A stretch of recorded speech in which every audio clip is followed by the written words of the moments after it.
It's a weird predicament because on the one hand, I think the bully pulpit is something I've consistently mentioned. Is the bully pulpit is like the most important power that the president has. Okay, and Donald Trump is utilizing it. He's utilizing it right. He's doing it right. These rallies are actually correct. It's the right thing to do. The issue, on the other hand, is that Donald Trump his agenda is awful.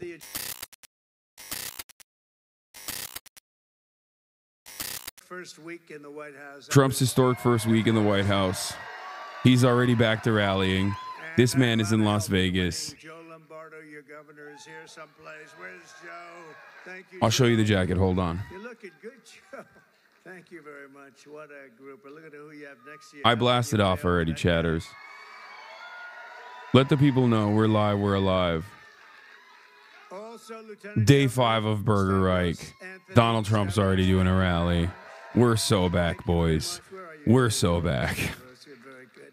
Is he doing a good job, Joe? I think so, huh? He's all right. Nevada he wants to win president Michael too. McDonald. He did something which not a lot of people have been able to do, but I think Republicans are going to start winning this state. You know, typically they don't.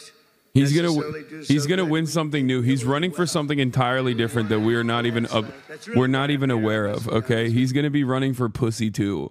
Like, I don't know why he's rallying still. I have no idea. I don't understand. Well, thank you, wherever you may be. Hi, Seagull. Thank you very much. Republican National Committeeman Jim DeGraffin Reed. That's a hell of a beautiful name, but I know the name so long, it's easier to say. One of the greatest people, I'll tell you, a man who's done so damn well. I don't know what it is with him. He's just a legend. He's one person, you know, we can all sort of be replaced, although we don't like to think that. Maybe it's not true. But this is a guy that can't be replaced. There's nobody like him. Dana White. Where's Dana White? Where's Dana White? Where the hell is he? UFC. He's great. Are the Nelk Boys here? Oh, yeah, there they are, the Nelk Boys right there. And Rick Harrison. Rick, thank you very much for being here. You're around here someplace with Dana. Mr. Phil Ruffin, his wife Alexandra, and their 2 beautiful children, Richard and Marlena. Phil, where's Ruffin? Where's Phil Ruffin? He's right here, so he's some legend, I'll tell you. He's a legend in Las Vegas and beyond. Phil, he's here. He'll be coming out. Today we talk about how we're going to end the economic suffering and stagnation and disaster of the past 4 years and create the 4 greatest years in the history of our country. That's what's going to happen. That's what's going to happen. And as I said in my inaugural address, which, by the way, it got the highest rating in the history of That's amazing. Fox. Can you believe that? All right, blast off, That's chat. nice. The golden age of America begins right now, but I have to be honest with you. I'm really here for a different reason. I'm here to say thank you. I went to North Carolina yesterday, and then I flew to see just an unbelievable problem and just a mess in Los Angeles, right? And I said, you know what I ought to do? I want to come to a state known as Nevada. Has anyone ever heard of it? And don't ever mispronounce the name. You're not allowed to do that, Joe. You mispronounce the name, you got a problem. You ever see somebody when they say it's Nevada? Nevada? Dude, he knows. They're in deep trouble. I want to come to Never do. Never do. Never do. That's how you do it. Never do. I know how to do it. The only Republican win of this state in decades is never do. A very big landslide, so. But I think Republicans are going to win a lot now. But it was a big. We had a big win, and it was an early win. And that was a bad signal for the Democrats. They heard that we were leading so big here, and Joe helped us so much, and a lot of people in this room helped us a lot. I had to fix the audio levels on my end. And so I said, you know what I'll do? We're going to fly around it. And I said, let's fly right over it. Let's land, and I'll do something, and I'll just say it. But I want to say it, and I'm almost saying it right here for the media. I just came here because I wanted to thank the people of Nevada for giving us such a big win.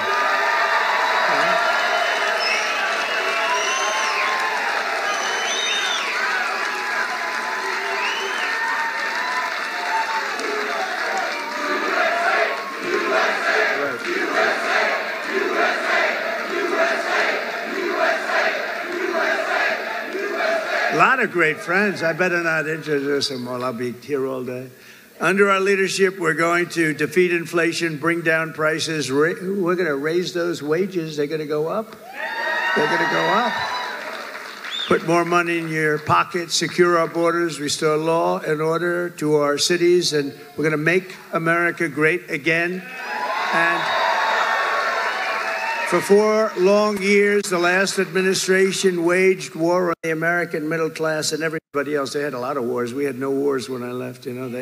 We defeated ISIS, and we stayed out. Nobody wanted to mess with us. They had a lot of wars. We're trying to put them out. We'll get them put out. Don't worry, we'll get them put out. We were headed to World War III. I'm telling you, we would have had problems like you wouldn't believe. They shut down American energy, buried you in crippling regulation, imposed hidden taxes, and spent trillions and trillions of dollars on waste, corruption, and radical left lunacy. These were lunatics. The result was the most brutal inflation in a half a century, perhaps ever, in this country, I think ever, and soaring prices for food, groceries, and other household goods. The people of Nevada are now paying nearly $1,200 per month more to make ends meet. He's fixing it. The price of eggs is so down. Since I left office, think of that, $1,200 at least. But since I became the 47th president at noon on Monday, I've been moving with urgency and historic speed to fix every single calamity of the Biden administration that they've created. And this week alone, I took nearly 350 executive actions to reverse the horrible failures and betrayals that we inherited from a group of people that didn't know what the hell they were doing, what they've done to this country, especially the open borders, where they have, think of it, 21 million people came in. Many of them are criminals, murderers. Well, we're getting them out. You see it. You see it yesterday, first day. Our message could not be more clear. America's decline is over. American decline is over. We're laughed at all over the world. Now we're not laughed at anymore, I'll tell you.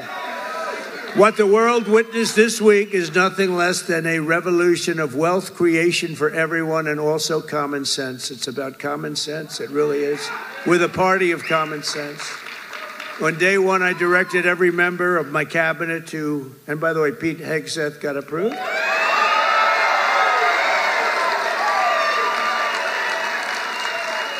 And Kristi Noem just got approved, Governor. She's going to keep it. She's tough. She's a tough one. She's a tough one. And she's going to do a great job. On day one, I directed every member of my cabinet to marshal all powers at their disposal to defeat inflation and bring down the cost of daily life. We want to bring prices down. Too high. They went way up. They didn't come down. I imposed a federal hiring freeze, a federal regulation freeze, a foreign aid freeze. Oh, that's a nice one. And I created the new Department of Government Efficiency, and we're going to have a lot of good people. We're going to get Elon Musk to get involved in that a little bit. He already is. People like him. I terminated the ridiculous and incredibly wasteful Green New scam.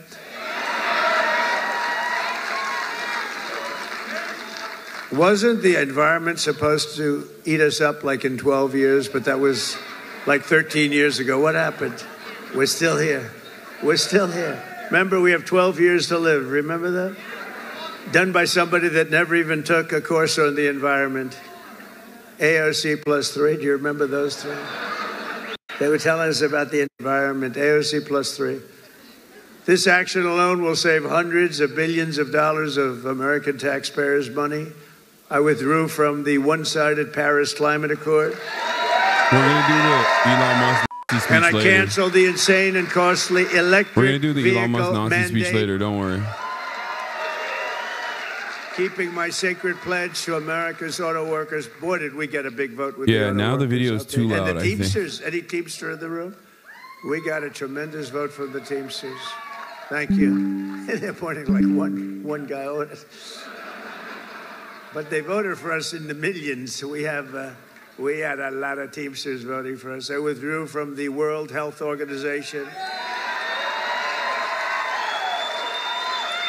where we paid $500 million a year, and China paid $39. See, this is how you know he's fake as hell about the Teamsters. He says, are there a lot of Teamsters in the room? They support me. But like, he doesn't talk about the ongoing potential Costco strike. He could even talk about Costco being woke if he wanted to. But of course, he's not pro-labor. Even when it comes to like an aesthetic victory. He's like, I love the Teamsters. Are you in the room, Teamsters? Go ahead. Talk about the Costco strike. Potentially. It's about to happen. It's imminent. 4 years ago, but Biden immediately offer went your back bully for pulpit to the labor. Even more money. I mean, to the he went labor back unions. And you know, they offered me at $39 million. They said, we'll let you back in at 39. So we're going to reduce it from 500 to 39. I turned them down because it became so popular. I didn't know if it would be well received even at 39. But maybe we would consider doing it again. I don't know. Maybe we would. They have to clean it up a little bit. But China pays $39 million for $1.4 billion, and we're paying $500 million for $325 million. I don't know. What the hell is wrong with these people? And then when Biden went back in, you know, they immediately went back in. They paid more than we were paying in the first place. They paid more than the $500 million. So they knew they could have had it for 39. They paid more. You wouldn't do that, Joe, right?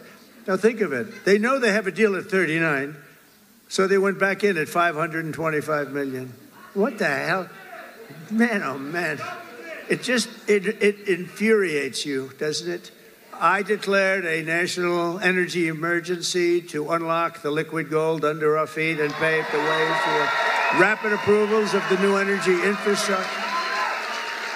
The United States has the largest amount of oil and gas of any country on earth, and we may be a very substantially enlarged country in the not too distant. Isn't it nice to see, you know, for years, for decades, we're the same size to the square foot, probably got smaller, actually, but we might be an enlarged country pretty soon. And one of the things we're going to be doing is drill, baby, drill. Because that's going to bring everything down. It's going to bring everything down. My administration has also begun the largest deregulation campaign in the history of our country, far exceeding. I had the record for you. We had a great economy, the greatest economy that we've ever had 4 years ago. But this is going to be better. You watch. This will be better even than the first term. And the reason I got elected was because of the first term. You know, somebody said, what was the reason you got elected? I mean, you won by so much. I said, my first term. You know, that's all I did. I just said, well, take a look at the numbers. Take a look at the numbers. In total, the Biden administration imposed $50,000 in additional regulation costs on the average American. I mean, think of this. The average American was paying much more than $50,000. And you know, just think of it. Nobody can even believe the numbers. I promised to eliminate 10 old regulations for every new regulation. So if we put in a regulation, we have to get rid of 10. That's what I did. I did it 1 in 7. We're going to do 1 in 10 this time, which will soon put many thousands of dollars back into your pockets and the pockets of American families. As a result of the reforms, we've just begun to implement economic confidence, and it's soaring. So this week, Oracle, OpenAI, and SoftBank announced Stargate, a $500 billion investment in AI infrastructure. Dude, it's so funny. The AI stuff is hilarious, dude. I love that someone also said, can you... can we talk about... American jobs. Saudi Arabia... Can we talk about how like DeepSeek has exposed how expensive and fraudulent American AI initiatives are? And I believe they'll make it $1 trillion. I'm going to ask them to make it $1 trillion. What the hell? The money means nothing to them. You know where they made their money? From liquid gold, right? They got a lot of liquid gold. We have more. We have more than Saudi Arabia. They've got a lot. We've got more. We got more than anybody. We just don't use it because of the environment. These people are crazy. And many other companies likewise are looking to invest, but I don't have enough time to do that. And We have a lot of news conferences. Everybody wants to have a news conference. You know, they're calling up by the hundreds. We want to have a news conference. We're going to invest $12. I said, no, I don't do that. And I said, it's got to be $1 billion or more for a news conference.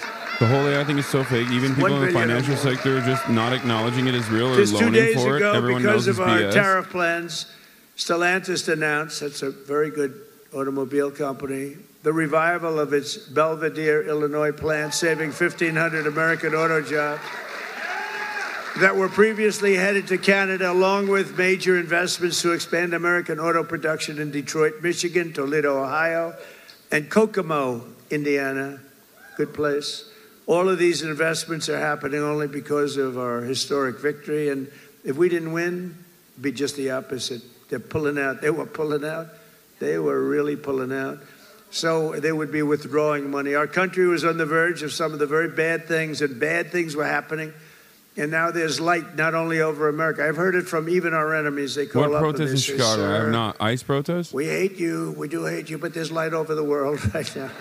They hate me. Some of them hate me. If they liked me, you got a problem, right? They Yes, like I'll be Sleepy covering Joe. the Nazi What's elections not in to like? Nazi Germany, yes. You know, they'd call up. It's funny. I was told today by one of the big leaders of the world, would call for a telephone call with the President of the United States a year ago. No, I haven't talked about the hostage And they'd negotiations say, yet. Dude, I just like to started. speak I just started, chat. I will talk about the hostage release, okay? I will talk about the hostage release. Dead or France, the name of any country, it didn't matter.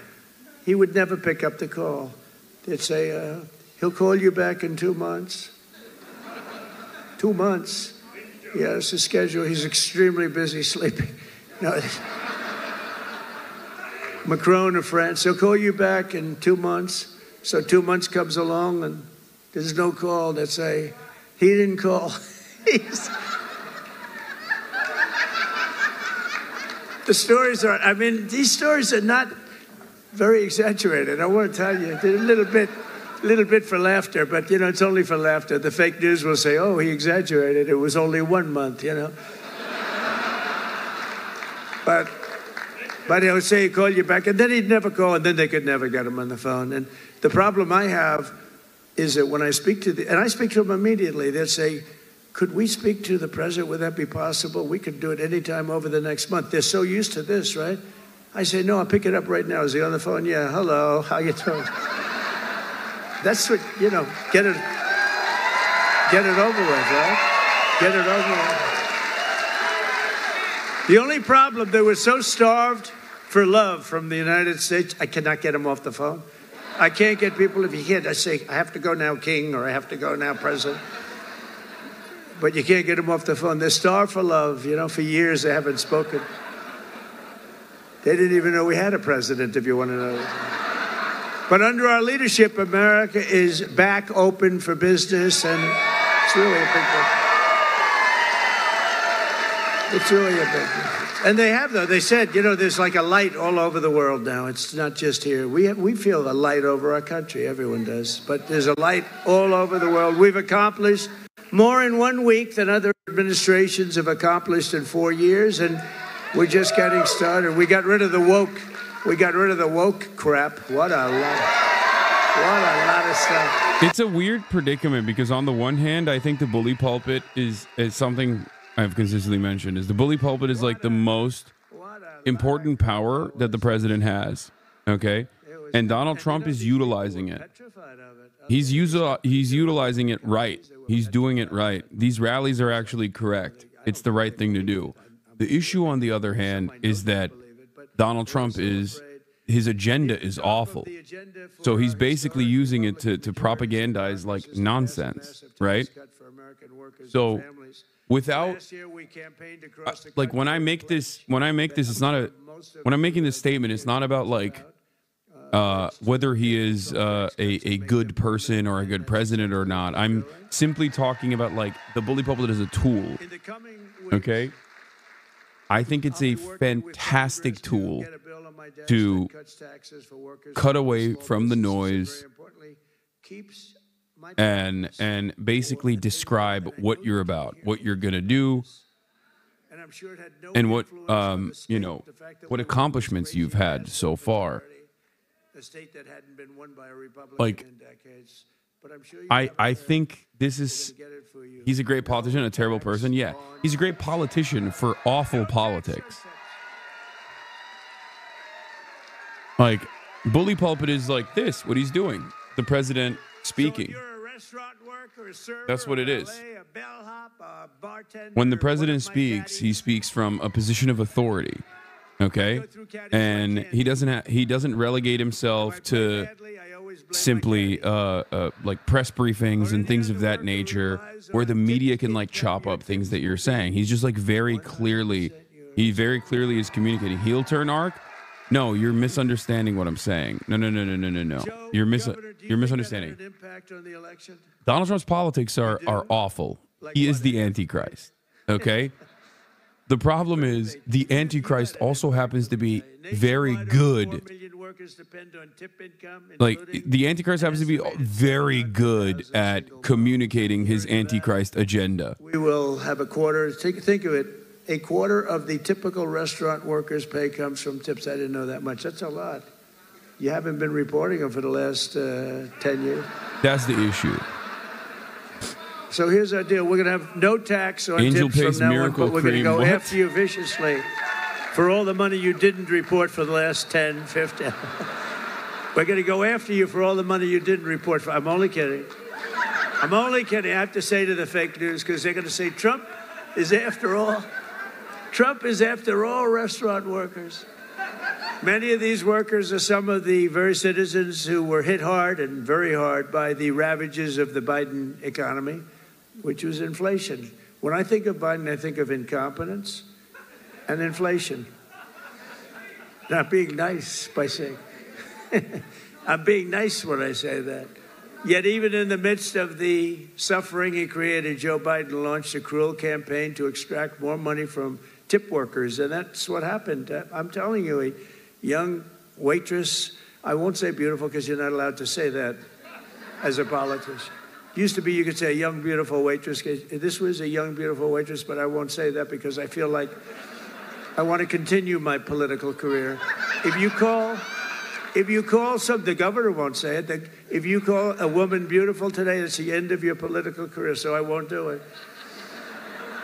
But a young waitress, I think you can call young. You're probably not even supposed to say young. Probably supposed to say a waitress. But a young waitress came up, and I said, how are you doing? And in my restaurant in the hotel in Trump, I said, how are you doing? And she said, not great, because they're after me so viciously for tips. They just want my tip income, and they don't believe me, and all of this. And she said, it's terrible. You know, sir, you should have no tax on tips. I said, what? I said, what'd you just say? No tax on tips. That was about the amount of my consultation. It's true. No tax. I said, what did you just say? Say those words again. Sir, no tax on tips. I said, thank you very much. You just won the election for me.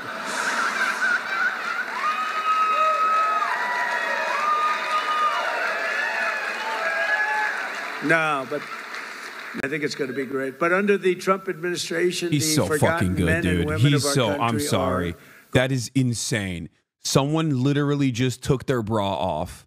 Someone's panties exploded in the crowd when he said that. He's such on a pure entertainer. Like when you judge him just as a pure entertainer, like that is an insane. He's so fucking good. We're after you, and we're in the process of. There's a Deborah in there that literally had the best orgasm of her life when Donald Trump popped off with that joke. We just won the election. I think we're going to move him to the border. Well, they're allowed to carry guns. You know, they're so strong on guns, but these people are allowed to carry guns, so we'll probably move them to the border. Yeah.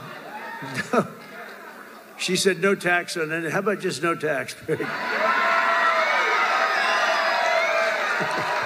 No, I didn't miss the young, beautiful lady segment. You could do that. You know, I was cleaning up in the background. The tariffs I heard. Work out, You'll get canceled. A thing like that could happen. If you say young, beautiful ladies, you get canceled. You know, that's why I'm saying it, but I won't get canceled. Years ago, 1870 to 1913, we didn't have an income tax.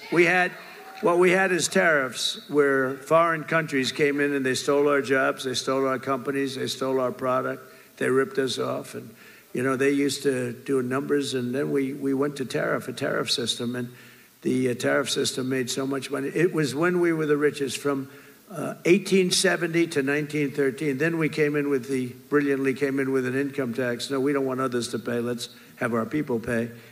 And then you had the Depression in 1928, 1929. I call it 1929.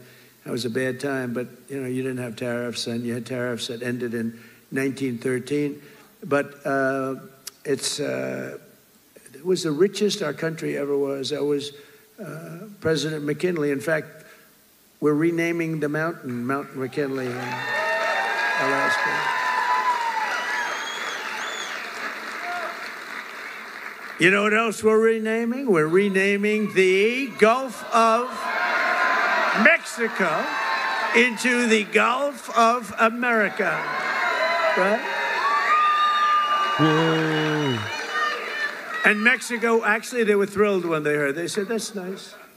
A few months from now, when I sign our tax cut into law, we're going to deliver for the tip-earning men and women who make it all work. I mean, it's going to be something very special, I think, for you. It's going to be a big difference. And with us today is Jessica Angiano, an employee here at Circa. This is a nice place, by the way, and I just met your owner. He's a nice man. He's rich, too, very rich. But Circa's very nice, and a hardworking single mother of two with incredible children. Jessica's struggling to pay for medical bills. Also, chat, y'all are delulu. If you can't see, he's a skilled politician. Politics is about manipulating the masses. He's clearly very good at it. He's so good, he's convinced people he's right. Acknowledging that about him doesn't mean you agree with him. Yeah. I understand why chat doesn't see it, because they despise him, and it makes sense. So he doesn't hit your frequency. You know he's a liar.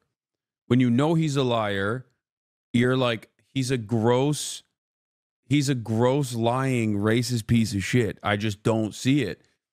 Okay? But for a lot of people in this country, he's not that guy for this reason. He's very charismatic regardless. Like, he's just very telegenic regardless. You know what I mean?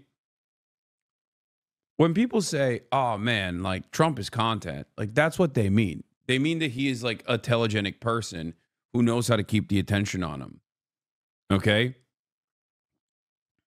That's it. You can't say he's not telegenic or charismatic or a successful politician when he's defeated the Democrats twice at this point. Now, that's mostly due to Democratic Party's ineptitude, but the reality of the matter is this is where he thrives. Like, I think ultimately, I guess the point I would make is this. Imagine Bernie Sanders winning the presidency. Close your eyes for a brief moment and entertain the possibility of an alternative reality where Bernie Sanders has won the presidency. And he's consistently utilizing the bully pulpit in a similar way to effectively communicate his agenda about Medicare for all, about how he's going after his enemies. For Trump, the enemies are gay people, black people, women, woke, DEI, nonsense, right? But for Bernie Sanders, the enemies are the corporate oligarchs, the billionaires, the millionaires, right? The for-profit healthcare industry. If Bernie Sanders was also, I'm driving. Okay, well, don't type in the chat if you're driving, and don't close your eyes if you're driving. But that is what I mean. Like, a competent politician who genuinely has an ideological perspective and an interest in uplifting the American working class could utilize these same tools. This is what I'm saying. AMLO did a very similar thing with Morena in Mexico. FDR used to have the fireside chats, and AMLO did something quite similar. Especially in a country like Mexico, the media is almost entirely controlled and dominated by private corporations, owned by billionaires that are in charge of holding groups. They have controlling invested interests in numerous sectors, right? So of course, the media's coverage about AMLO was always going to be very, very negative. Some countries go against that by, doing state media propaganda. But in countries like Mexico and even countries like Venezuela, as a matter of fact, the overall private enterprise controls the entirety of the private media landscape, and it's very difficult to overcome. So the only way to overcome that is by cutting through the noise and going directly to the population. Okay? That's it. And AMLO did that very successfully with his daily briefings that he did online in Mexico. And I think that is a perfect example of exactly what Trump is doing here, working, but from the perspective of leftist politics or social democratic policies, right? And I think this is important to recognize, and it's hopefully something that maybe if we have a better future, it's hopefully utilized by a competent politician with a pro-labor agenda, with an agenda that actually helps the interests of the American population. So that's simply what I'm talking about when I say Trump is a good politician with horrible politics, horrible policy. That we're allowed to do it. But quite honestly, we're restoring our country. Within hours of taking the oath of office, I declared a national emergency at our southern border. I sent active duty troops to the border to help repel the invasion. Tom Homan is leading the charge. You know that. We like Tom Homan, right? In 2021 Q1, AMLO literally knocked me off the top 10. I fell off. He every border he fell on. trespasser and violator back to the places from which they came. I signed an order that will designate the cartels as foreign terrorist organizations. It's a big deal. The sun is rising in the land of the rising sun. Biden didn't want to do that. No, I don't want to do that. Biden didn't know he was alive. He didn't want to do it. He didn't want to do that. I always wanted to do it, you know. Would you say he's a salesperson? Absolutely. He is a salesperson. And we began to leverage the full and immense power of federal government and state government and enforcement to eliminate the presence of all foreign gangs and criminal networks bringing devastating crime to American soil. And we don't allow people to enter our country and to dump their prisons into the United States of America anymore. When we see that, our people are instructed to do whatever they have to do. They can do whatever the hell they want to do. Throughout this week, the heroes of ICE have been hunting down and arresting hundreds of illegal alien criminals.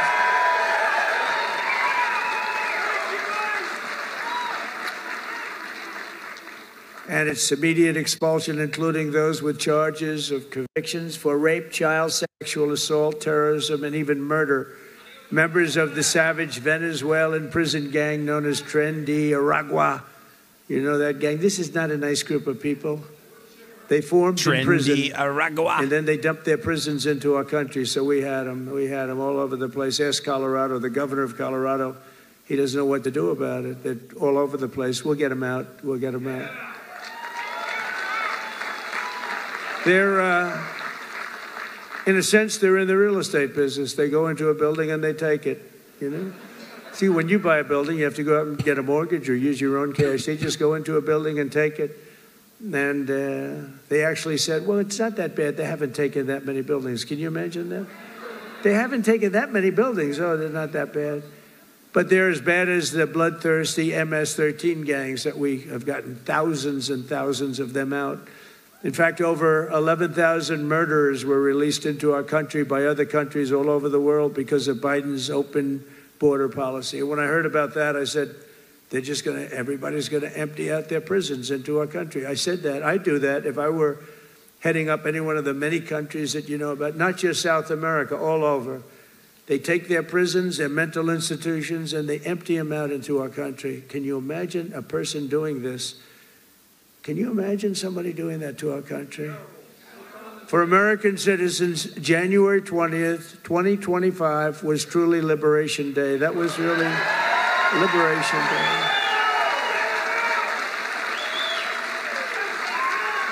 This week, I also signed an order to end the weaponization of our government against American people and political people like me. We never had a thing like that. He went after his political opponent. Who would have thought he helped me? I think he helped me get elected, Joe. You want to know the truth? I became much more popular. I'm the only guy that ever became more popular when something like that happened. But these guys were just so inept. We had the guy deranged Jack Smith, deranged. He was a deranged human being. But they thought this way Biden could sneak by and he could win an election, another cheating in another election. That's what it was. But we won. We won. You think that was fun? You think that was easy? It wasn't fun. And investigate all of the abuses of power. I pardoned hundreds of political prisoners who had been viciously persecuted by the Biden regime. Hundreds of people were persecuted, including Christians, pro-life activists, 2 Washington, D.C. police officers just yesterday, whose lives were destroyed from chasing down a dangerous illegal alien criminal. And of course, I was very proud to pardon the J6 hostages.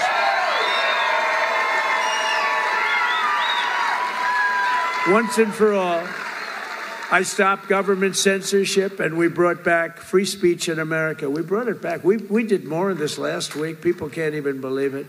I also signed an order to declassify and publish all remaining files related to the assassinations of President John F. Kennedy, Robert Kennedy, and Martin Luther King Jr.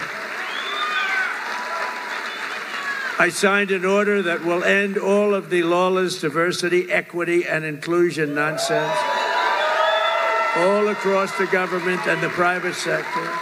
We abolished 60 years of prejudice and hatred with the signing of one order, all approved by the United States Supreme Court. We're allowed to do it because we are now in a merit-based world. We're a merit-based country. Did you ever think you were going to hear that again? It's based on merit. If you've got the talent, if you've got the work, the ethic, the whole thing, it's based now on, it's not based on any other thing. It's based on merit. It's based on your capability. The United States has now become, again, a meritocracy. Isn't that a beautiful word, a meritocracy? Based on merit. If you do your job well, you're going to go places. And I made it the official policy of the United States government that there are only 2 genders, male and female. Male and female.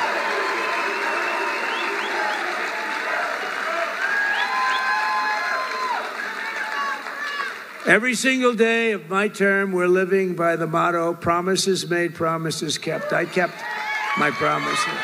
It's why we won. It really is why we won. We won because of the past 4 years. We won because of that. But this is going to blow it away. Oh, look at the Don Quixote underwear I got, by the way. Random, but I didn't do this before. I never did this. I was never a politician before. I was talking J.D. Vance. By the way, hasn't he done a great job, J.D. Vance? Because J.D. went right to the Senate, and then he went to the vice president and said, J.D., you're really upwardly mobile. He said, you're more so than me. I said, why do you say that? I'm married? He said, what? You went from being a real estate developer to pretty big. That's a pretty big. I never thought of it that way. I guess I'm the most upwardly mobile politician in history. I didn't make any stops along the way. It will be the greatest honor of my life to serve not once, but twice, or 3 times, or 4 times now. Headlines. Headlines from the fake news. No. He said it. He said it. He said it. He said it. It will be to serve twice. For the next 4 years, I will not rest. I will not yield. And together we will not fail. We will win, win, win. We will bring back the American dream. We're going to bring it back. You know, in recent years, our nation has suffered greatly, but we are going to make it great again, greater than ever before. We'll be a nation like no other, full of compassion, courage, and exceptionalism. That's what we're doing, and that's what it's all about. And you see that. I think you see it more in the last week than you've seen it in years. And I walked up the stairs of that massive plane that's waiting for me, that big 747, and I said, there's no way I'm going to let myself fall, because that was one hell of a... That triple fall was a disaster. I would call that a political disaster. You can fall once, you can fall twice, but you can't fall 3 times. You can't fall 3 times. What a disaster. I've used that in every ad I think I ever did. Our power will stop all wars and bring new spirit of unity to a world that's been angry, violent, and very unpredictable. America will be respected again and admired again, including by the people of religion, faith, and goodwill. We're bringing back religion in this country. We will be prosperous. We will be free. We will be bigger, bolder, and more ambitious than ever before. And together we will make America powerful again. Make America wealthy again. Make America healthy again. We will make America strong again. We're going to make it Christian again. Make America proud again. We're going to make America safe again. And we will make America great again. Thank you very much. And thank you very much, Nevada. Thank you, Joe. Thank you very much. We'll be back. We'll be back. Thank you. Thank you, my man. Great job. Thank you, everybody. The end of the world is going to be lame, okay? The end of the world is